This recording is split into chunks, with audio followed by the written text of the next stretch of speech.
Greetings, everyone. I'm Susan Adams. I am the instructional designer at Achieving the Dream, and I'm joined by Jerry McFadden, who is the assistant professor of accounting and business administration at Lorain County Community College. Today, we're going to be speaking about active and adaptive, optimizing high-tech and high-touch learning strategies. We are part of a network, Achieving the Dream, called Every Learner Everywhere. And our mission, or the Every Learner Everywhere mission, is to bring together partner organizations to provide a comprehensive and coordinated approach to helping colleges and universities use new technology to innovate teaching and learning. And some of that new technology is adaptive learning courseware, which we're going to speak to today. And Jerry's going to speak to his experience using adaptive learning in his courseware in his classroom. So the initial focus is for the network to help colleges and universities implement the courseware. And we're actually on our second year now and have data and information to share about what worked and what hasn't worked. And that's why we have Jerry today to help us look at some of the things that have worked in his specific context.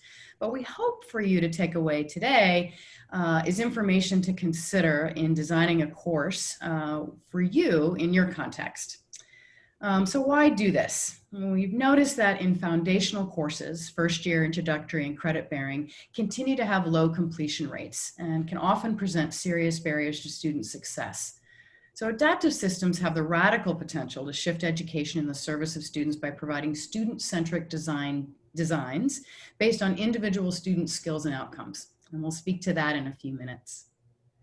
The network is wide. It includes all of these organizations that work in concert together to both research the impact of adaptive courseware, promote the best practices once we figure out what those are, and also help to amplify and connect to all kinds of practitioners so that we can learn from each other.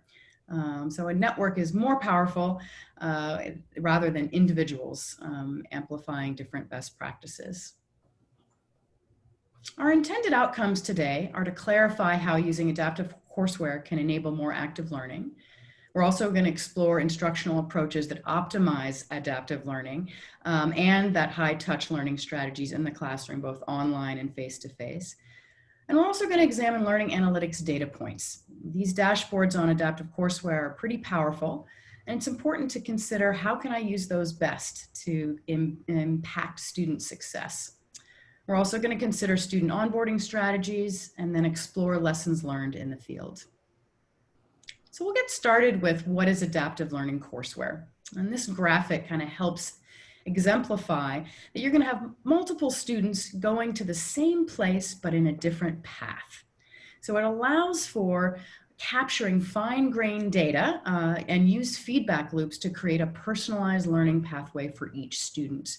So students answer initial questions and assessments, and it generates additional questions specific to what they might need to still master or what they need to practice on. And students can also track their own learning and engage in their progress through those customized learning dashboards that they have access to as well. So why do we want to do this? It's important to have opportunities in the classroom that aren't just content dissemination or deployment, but actually can interact with each other and consider content contextualized to the student's own learning experience and their own context and their own learning goals. So active learning is a form of learning in which teaching strives to involve students in the learning process more directly than any other method. Employers are asking for this, right? So the ability to work in a team, problem-solving skills, written communication skills are some of the top skills and qualities that graduates need to have for organizations and companies to hire them. And here's a graphic to kind of look at where this often gets placed. Adaptive learning courseware, the experience that students go through using it, is about understanding and remembering content to better prepare them for the class and also to reinforce things that happen in the classroom. So active learning within the course can happen where you can apply, you can analyze, you can evaluate and create. This is Bloom's taxonomy here. So to kind of give you that graphic of where things can be placed in terms of the student's learning experience and what kinds of learning applications would happen during their experience there. So the steps of learning, the 4 A's, acquiring information, so preparing. Often the adaptive learning courseware happens before class, but sometimes, again, like I said, it'll happen after class as a reinforcement. And the adaptive learning allows you to actually analyze by practicing problems, maybe even taking the quiz before class. So when you come to class, you can discuss and apply problem sets with your classmates, and then get into the assimilation. So that will be kind of the assessment piece, writing an essay, solving problems, or taking a quiz. And I was just going to mention, Susan, that we go through a lot of assessment at our particular institution, and it's really important. And those are the same types of steps that I deal with pretty much on a daily basis when I'm teaching. Great. And I know with COVID, many are going into online experiences, and that application can be a little more challenging, but it is doable with discussion forums and other pieces. And we're finding that adaptive courseware, again, is being deployed even stronger within the online space and helping support that space for students in a more cohesive way. One element we're noticing in our research and kind of watching the application of adaptive courseware is the importance of what we call alignment, or even the structure of the course. So making sure that whatever content is occurring during the adaptive courseware in any given week also is occurring during the class time, whether it's online or face-to-face. And that alignment is really key. And where this can fall short is if students are just using the adaptive at any point during the course, during any week, and it doesn't connect to what's actually happening during that week. So that's an important piece to consider in your design of where you're going to integrate the adaptive experience within the context of all the content of the course. And it's a good point, Susan. I think it's really important, at least I've found in my particular experience, that you have alignment specifically with what you're teaching, for example, for that particular week, let's say there's a certain subject matter piece that you're covering. You want the adaptive learning to be aligned with that, because if they're not aligned, I'll give you an example. I use some Pearson adaptive learning for one of my accounting classes. And when I threw in a couple multiple choice questions that weren't necessarily covered in the readings, that of course threw some of my students for a loop. Of course, they made an adjustment, but at the same time, it made it a little more difficult. But if I would have been talking about, taxation of individuals at the same time I was talking about taxation of corporations, that might have thrown them off if the subject matter wasn't being covered specifically related to that particular study module where I was using the adaptive learning. Great, great. So adaptive experience can be a formative assessment versus a summative assessment. And one of the benefits of having it be a formative assessment, being able to track the student's experience, is you can catch and address misconceptions early on in the course. You can also challenge students' early analyses. So really taking on what their misconceptions might be, or an analysis that might be just off base. You can address that right away in the course, in the classroom itself. It also provides opportunities for them to revise and redo or resubmit. So that iterative process, again, that personalized piece can really enhance students' learning. And Susan, I'm glad you brought up the third point, providing the opportunities to revise and redo. I use that very often, and my students do, specifically in some of my courses using the McGraw-Hill software. There's a feature that we'll talk about in just a minute where you just recharge, meaning that you kind of redo what you've already done. So those students who need more help as they've self-assessed through adaptive learning, it allows them to go back in again and again at their own pace, which is one of the best parts about adaptive learning. Great, great. And what you're seeing here now is actually a shot of Pearson's technology for adaptive learning.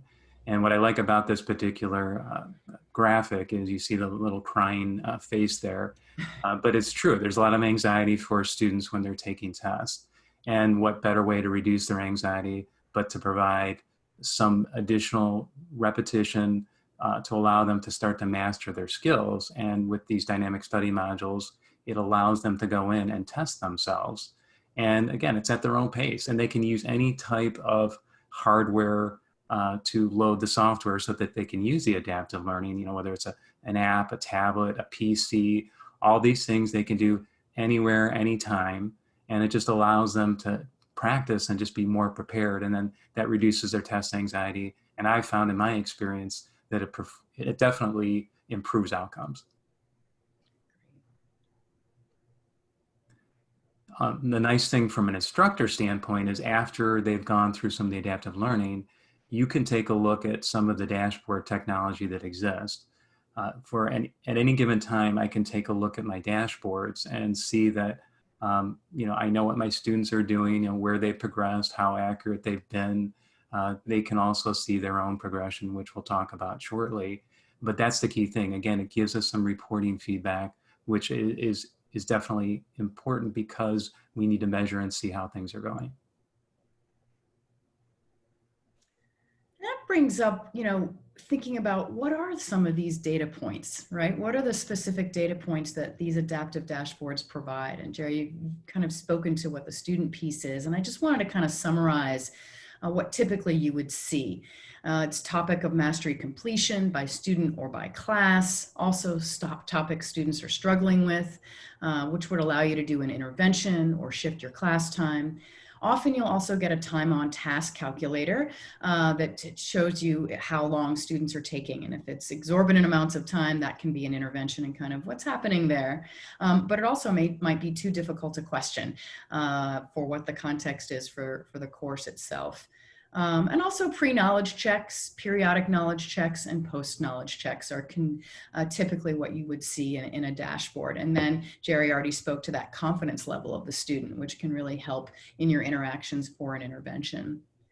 And typically, preparing for in-class time, you would look at that class level mastery of various topics or topics struggled with. You might put more emphasis on a topic that you see the students are struggling with. And also looking at those post-knowledge checks after a module can help prepare for class time.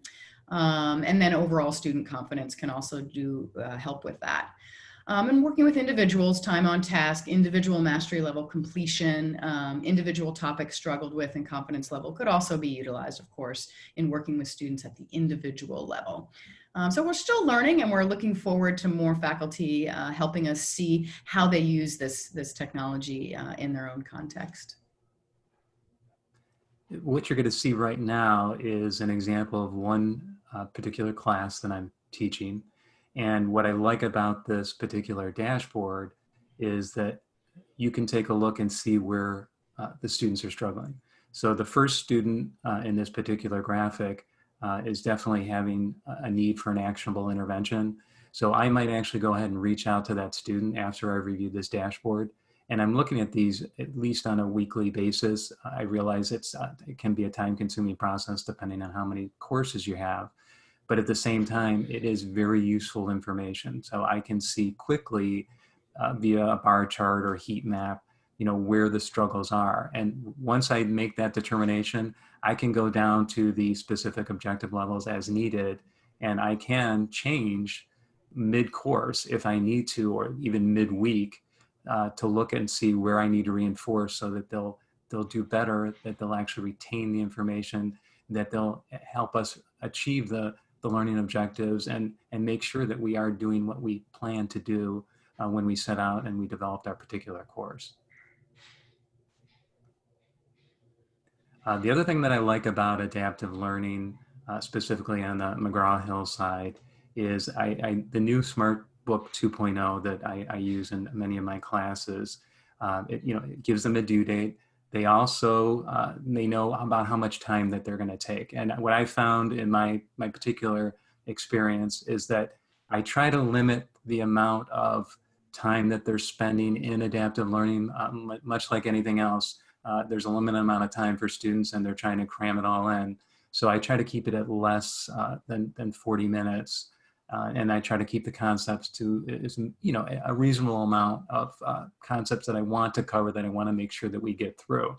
And again, the student can go, depending on how advanced they are, they can go right into the questions and start self-testing, or they can continue to go back and reading, and it's all dynamic. They can bounce back and forth as need be. Do you find that the students enjoy that? That you've gotten some feedback? Yeah, I have. So when I first started teaching, I wasn't sure how well this was going to work. I just kind of picked it up and ran with it. It wasn't an institutional directive. It was just something I wanted to make happen because I like technology. And when I did that, I asked for specifically at least anecdotal feedback from my live classes when we were still on campus. And most of the students told me, said, yeah, that really helped me, because it essentially forces them to study in a way, and in a good way. So it's kind of like a tough love in the classroom. And then they realize maybe what they did or did not understand. And myself, I even use it because I do a refresher just to know what material I'm going to cover in the classroom. And I want to make sure that I had all the concepts down before I try to teach to them. Right. And with taxes, it's a ever moving target, I'm sure. So yeah, even for yourself, keeping up to date is a challenge. So that's great. And just what Susan brought up, there's an example that you can see where, again, we know tax law changes every year. We're all stuck doing our 1040. So it just so happens that I'm teaching tax right now.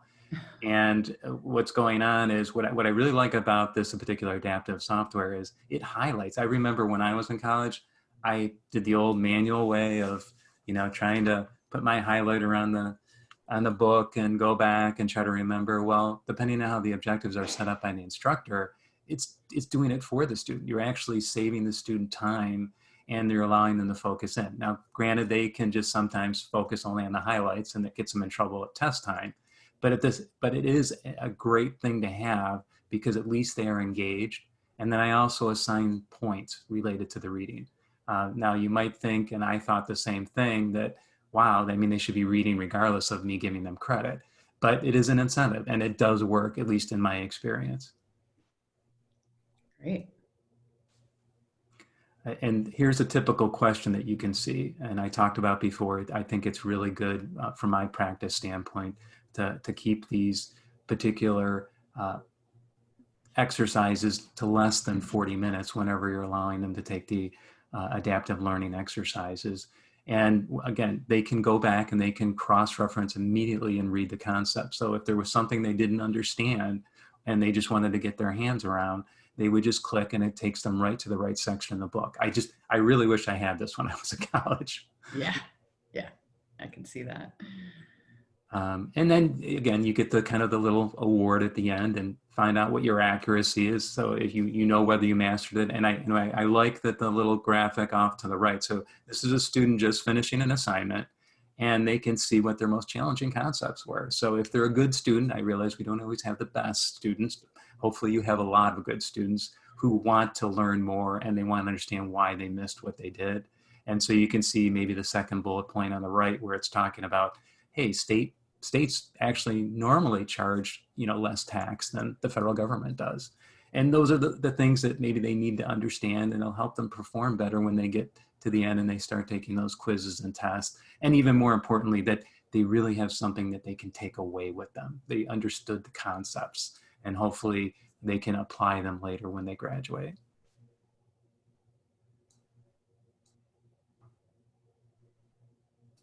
Another nice thing I was going to mention, Susan, was within this dashboard, there is a lot of good information. You can take it down to the individual level, and you can see where the class is struggling. So sometimes not all the students, of course, complete the assignment. You can see if it's actually taking them longer than you thought they were going to take. And are they self-assessing, and when they are self-assessing, how well are they doing it? That's the metacognition part. And then again, it tells you which concepts were the most challenging. And that's when you can start to drill a little bit further. Sounds great. Yeah. And this is what you're seeing now. This is drilling further into an individual student's response. And this particular student had 3 challenging concepts that they really had to go back and work on. But you can also see, if you look in the middle, they hadn't actually recharged. And this is an example where I would want my student to say, hey, you know what, maybe you need to think about going ahead and recharging, because your confidence level is about 55%. Maybe you could raise that up a little bit, and then it'll help you do better in the class. Mm-hmm. And then again, it'll just keep improving their confidence if they're willing to recharge. It's like, okay, I know that. And I get it. It's a trade-off, because sometimes students don't want to spend the time. That's where it's nice to have a little bit of incentive there to give them some points for doing this. Sure. And I can also imagine saying to them, what can I do, or what do you need to be successful here? I'm noticing these things, and, inviting them to take sort of ownership of their learning in those questions. Definitely. Yeah. And that kind of gets to the next piece that we wanted to make sure we also spoke a little bit to, is the importance of onboarding students, right? So these dashboards are pretty complicated. This adaptive learning courseware is robust, and it's a new way of learning. And so letting students know what it is about, how these dashboards can enhance their learning, and understanding what's occurring for them. So that really understanding that technology illuminates what they understand and what concepts still need clarification, and they're going to get that feedback loop. So it puts you in the driver's seat. That personalized dashboard allows you to track your own process and specifically know what areas to focus in on and to take advantage of that, right? So again, just throwing it out there at them and not saying what's possible is an important step in this onboarding. And the intention is to learn faster and study more efficiently. So we know we want to save time on things. So this is an opportunity for that to happen. It's also important to disclose the use of data. So a lot of these companies have disclosure data on their websites that you can just cut and paste and put into the syllabus, but also say how and why are you using this data. And it's really for their own success. So understanding what that is and what kind of data are you capturing. And onboarding, of course, is a great time to disclose that information. So how do you do that? You can put a syllabus statement in, as I've already mentioned, examples, and then in-class explanation of online video share, class time to complete an activity. And often the coursewares have their own video orientation resources. So, but do take a look at that and make sure it fits within the context of what you're using it for. And then regularly sharing student data in class or during live class sessions is an additional way to help students go, oh, you're actually tracking and I didn't know that, and you've shifted the lecture. So I might want to actually do this homework so that I can contribute to those data points and get the most benefits for this whole experience as the course goes on. Yeah. And what's nice going through this experience, and it continues to evolve, and speaking of adaptive, I've talked about how I've awarded points for my students, and I continue to do that, and it's working well. And again, it definitely encourages, self-awareness, the whole metacognition part of it. And what I like is, again, they're better prepared. They score well. That always makes me feel good. I'd rather give out A's or B's than C's or D's. Sure. And I've talked about that previously. I do test myself. It's kind of like Susan talked about. I mean, tax law changes. I have a new edition of my text, and I have to get up to speed on the CARES Act. And so I test myself, and it's built into the software. So if I understand it, then it makes it a little bit easier for me to actually try to pass that along to my students. And what's really neat, and I know this is publisher data, this is not my specific data, but I do find it to hold true based on the classes that I've taught, is the retention. People do stick around longer. My students do stick around longer.